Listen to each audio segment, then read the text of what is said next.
I got so motherfucking design on right now. Bring it down, bring it down, bring it down. I got 3 old thoughts to the wall.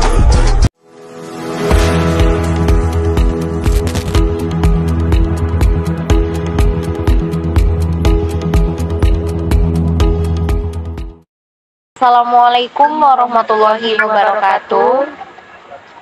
Waalaikumsalam warahmatullahi wabarakatuh. Perkenalkan, nama saya Zahri Basriani dan teman saya. Nama saya Tantiap Firani. Kami dari Universitas Maritim Raja Ali Haji. Terima kasih Pak telah memberikan kesempatan untuk melakukan wawancara ini. Tujuan dari wawancara ini adalah mendapatkan wawasan yang lebih dalam tentang topik yang sedang kita bahas nantinya, serta untuk memperluas pengetahuan kami tentang bidang maritim dan segala aspek yang terkait. Jadi melalui wawancara ini kami berharap mendapatkan perspektif yang beragam, pemikiran inovatif, dan pengetahuan yang mendalam dari Bapak sendiri sebagai narasumber kami. Tujuan akhirnya adalah untuk meningkatkan pemahaman kami dan berbagai informasi yang bermanfaat kepada semua pihak yang terlibat. Oke, langsung saja Pak, bisa Bapak perkenalkan diri Bapak terlebih dahulu. Ya, terima kasih. Ya, Bapak namanya Zurizal. Saya ngajar di SMP Negeri Batu Sungga, Kecamatan Cimaja Barat, Kabupaten Kepulauan Anambas. Sekarang saya sudah berumur 55 tahun. Oke Pak, terima kasih Pak. Langsung saja ke pertanyaan yang pertama Pak. Dari kalau boleh tahu, sumber belajar apa sih yang Bapak gunakan ketika di dalam kelas? Di kelas biasanya kami bukan, misalnya ada buku paket ya, buku paket atau buku pelajaran. Kemudian ada lagi namanya buku pegangan guru, dan sebagai sumber. Kemudian juga nanti kita ada sekarang namanya ada program PMM, program Merdeka Mengajar. Jadi kita juga memakai program itu sekarang untuk kurikulum merdeka. Jadi programnya macam-macam di situ ada semua sumber ya, sumber sekarang itu jadi sumber belajar untuk semua mata pelajaran. Nah, di samping itu juga nanti kita juga bisa menjadi sumber belajar itu dari lingkungan sekolah. Nah, kebetulan kita sekolah kita itu berada di pinggir laut. Nah, jadi lingkungan sekitar juga menjadi sebagai sumber belajar bagi siswa kita. Oke, terima kasih Pak. Pertanyaan selanjutnya, seberapa seringkah Bapak menggunakan bahan ajar tersebut? Untuk PMM itu setiap kali kita masuk itu pergunakan itu ya. Itu sekarang kita pakai 2 kurikulum ya. Yang pertama ada kurikulum merdeka yang sekarang untuk kelas 7. Kemudian di kelas 8 dan 9 masih memakai kurikulum KTSP, kurikulum apa namanya itu ya KTSP, kurikulum tingkat satu pendidikan ya. Jadi ada dua sumber, ada 2 kurikulum sekarang digunakan. Jadi nanti kurikulum merdeka ini berjenjang, nanti tahun 2005 nanti ke 8, kemudian 2005-2006 nanti masuk lagi kelas. Jadi begitu menjelang akhir. Jadi 2006 nanti semuanya sudah memakai kurikulum merdeka. Berarti murid-murid itu lebih paham belajar seperti itu ya Pak? Ya. Jadi anak-anak pun di sana dapat menengok di PMM itu. Ya, ada sumbernya, di situ ada materi, di situ juga ada latihan. Jadi nanti anak itu masuk dengan webnya masing-masing. Di setiap siswa itu ada webnya. Hmm. Jadi Berarti- kita buat dibuka sendiri. Kita tinggal menunjukkan kita belajar apa, tinggal nengok aja. Topik yang ada setiap pelajaran itu ada. Berarti dengan kata lain itu lebih nggak bosen ya Pak kalau belajar bervariasi seperti itu ya. Oke, pertanyaan selanjutnya, kendala apa sih yang sering Bapak rasakan ketika menggunakan bahan ajar tersebut? Nah, yang di sekolah itu sebagai kendala itu apa namanya nih, sinyal. Jadi kadang-kadang tengah belajar hilang sinyalnya karena di daerah kami itu sinyalnya sangat sedikit sekali ya. Memang ada wifi sekolah, cuman bandwidthnya tidak kuat. Ada kalau kita pakai untuk seluruh murid ini nggak bisa lagi, dia bisa ngangkat hanya sekitar 10 untuk 10 HP atau 10 laptop bisa ngangkat ya. Jadi lebih dari itu dia nggak ngangkat lagi, itu satu kendalanya di pulau ini. Wifi atau sinyal HP atau laptop itu. Oke Pak, terima kasih. Terus apakah bahan ajar yang Bapak gunakan sudah memiliki unsur kemaritiman? Semua pelajaran sebenarnya yang berhubungan dengan maritim ada sebenarnya pelajaran khusus untuk itu, misalnya adalah IPA misalnya kan, atau berhubungan dengan khusus, tapi secara keseluruhan kita memang di sana itu menjaga yang namanya ekosistem laut.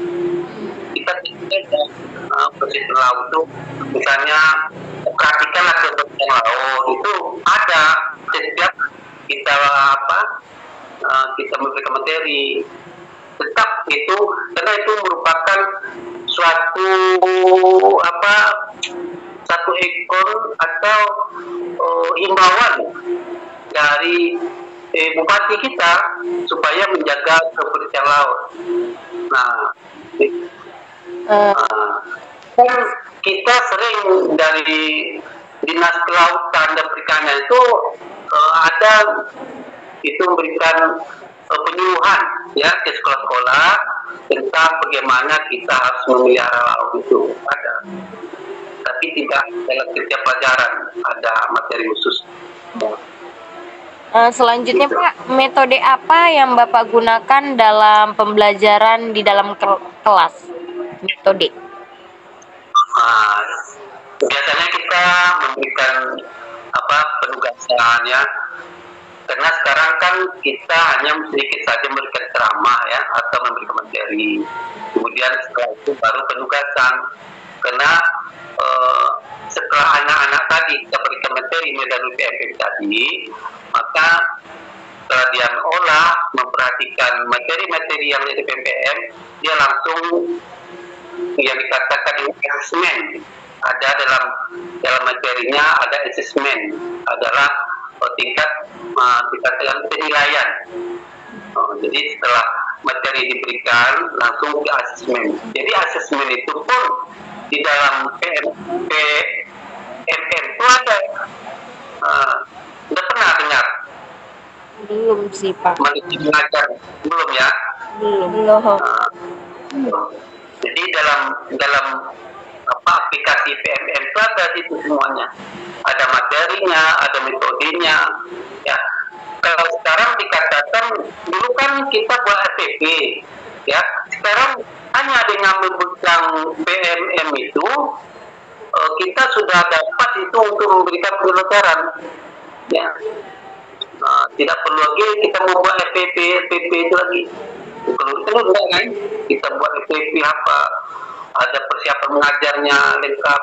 Jadi sekarang dengan menggunakan aplikasi PMM itu kita sudah dapat untuk memberikan pelajaran itu pada siswa. Karena kita ada materinya, ada asesmen atau penilaiannya gitu. Terus Pak, saat ini Bapak memakai kurikulum apa? Merdeka. Ada 2 kurikulum yang pakai. Oh, Untuk ke-7 itu kurikulum Merdeka. Kemudian ke-8 ke-9 itu kurikulum KTP. oke Pak. Jadi menurut Bapak, kurikulum yang Bapak gunakan yang 2 itu mana yang paling sulit kendalanya saat mengajar siswa di antara 2 kurikulum tersebut? Ini kesulitan tidak ada, cuman ada keuntungan masing-masing. Nah, kalau untuk KTP ini kita nyusun secara manual seluruh perangkat program kita dalam mengajar itu kita tulis taktiknya itu untuk KTP kita persiapkanlah di sana. Tapi dalam kurikulum Merdeka itu sudah disediakan oleh Kemendikbud yang namanya program PMM tadi. Jadi kita tinggal buka itu aja lagi. Jadi kalau untuk lebih enaknya, sekarang lebih enak menggunakan program kurikulum Merdeka. Ini lebih mudah untuk menyajikan kurikulum Merdeka. Karena kurikulum Merdeka ini terfokus kepada proses pembelajarannya. Bagaimana proses pembelajaran itu dapat anak itu senang dengan pelajaran kita, sehingga dengan materi yang pelajaran kita. Jadi kita menciptakan kesenangan bagi siswa itu dulu. Kalau ada anak-anak sudah senang, maka otomatis pelajaran itu mudah ditangkap oleh anak. Nah, jadi kalau anak itu tidak senang dengan pelajaran atau dengan gurunya, Akan sulit. otomatis sulit untuk memberikan materi. Karena siswanya sudah toko nih, ini masuk ulah guru ini lagi nantinya kan, jadi tidak enak gurunya ini kan. Kemudian ini matematik lagi tidak enak matematik ini pelajaran matematik ya. Jadi apa namanya? Kita memberikan sikap senang dulu dengan anak itu.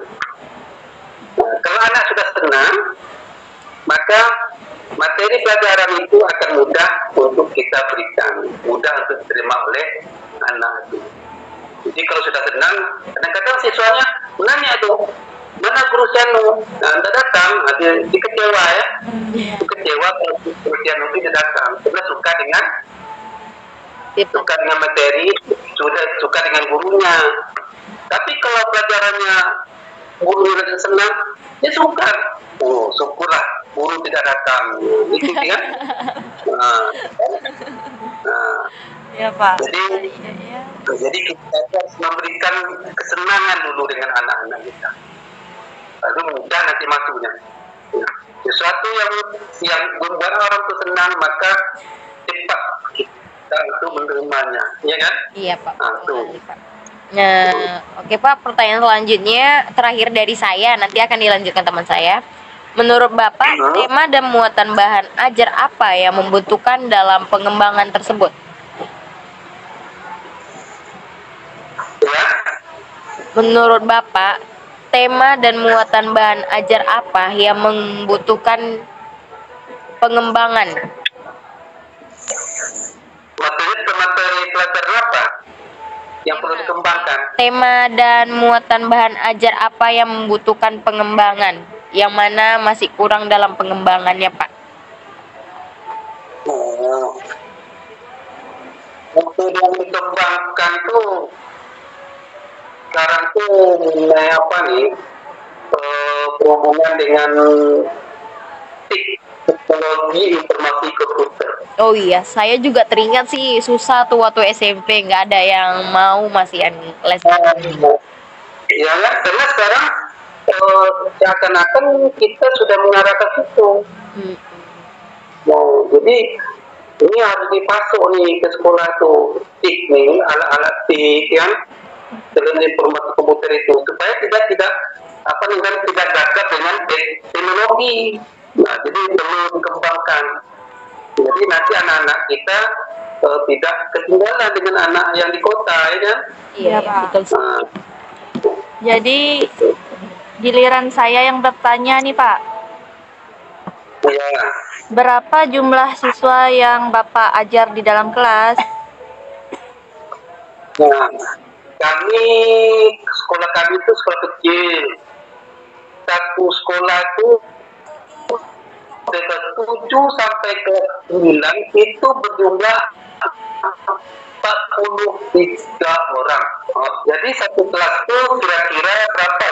Mungkin belasan orang gitu ya. Ada yang 16 orang satu kelas, ada yang 20. Kemudian yang kelas lainnya ada 16. Sekitar berapa lah? 15, 20. Semuanya 43 orang gitu. 23 orang. Satu Ya, ke-7 sampai kelas 9.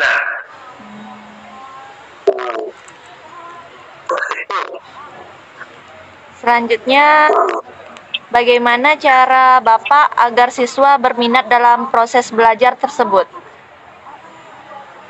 Nah, tadi sudah saya sampaikan tadi kan, kita harus membuat anak itu senang dulu.